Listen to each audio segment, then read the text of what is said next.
Assalamualaikum warahmatullahi wabarakatuh. Di sini saya akan menjelaskan materi keorganisasian. Sebelum itu, izinkan saya memperkenalkan diri. Saya Gading Dara Abdillah, IPPNU Ranting Keplaksari. Ada yang tahu nggak organisasi itu apa?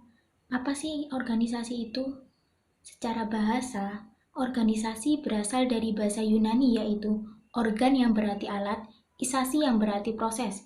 Terminologi atau asal kata organisasi adalah sekelompok orang, dua atau lebih, yang secara formal dipersatukan dalam suatu kerjasama untuk mencapai tujuan yang telah ditetapkan dan disepakati. Menurut Dr. Sarwoto, organisasi adalah kerjasama sejumlah orang yang terkait di dalam hubungan formal dalam rangka untuk mencapai tujuan yang diinginkan. Sedangkan menurut John M. Gaines, organisasi adalah tata hubungan antara orang-orang untuk memungkinkan tercapainya tujuan kerjasama dengan adanya pembagian tugas dan tanggung jawab.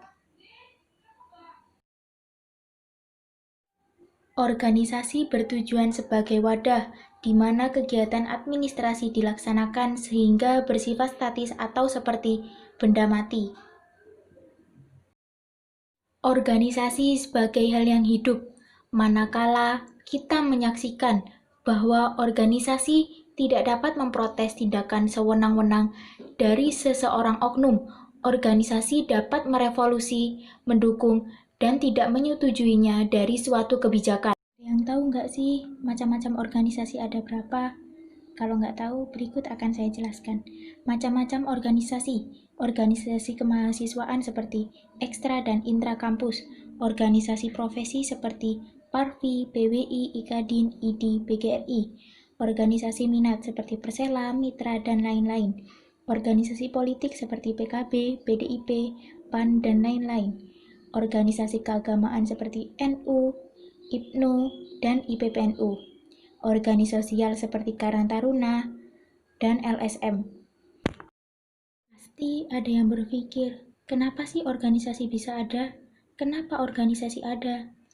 Timbulnya organisasi. 1. Spontan atau sporadis. 2. Diprakarsai. 3. Dibentuk oleh organisasi yang telah ada. 4. Penggabungan dan pemisahan organisasi yang ada.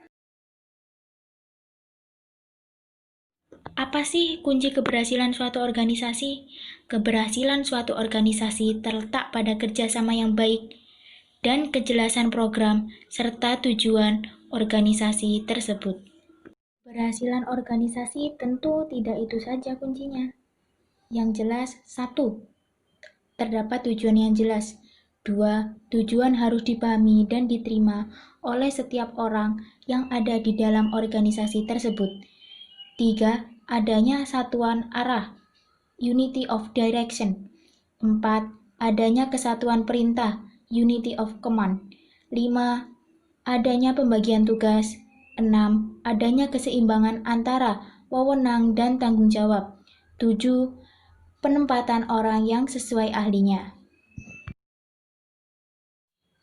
Tanpa komunikasi yang baik, sebuah organisasi hanya akan menjadi rumah besar dan tak berisi. Kutipan dari Aminos Cokolatos. Semoga materi yang saya sampaikan dapat bermanfaat untuk kedepannya. Amin, amin, Allahumma amin. Sekian yang dapat saya sampaikan. Mohon maaf atas segala kekurangan dan kesalahan. Wabillahi taufiq wal hidayah, wabiridho wal inayah. Wassalamualaikum warahmatullahi wabarakatuh.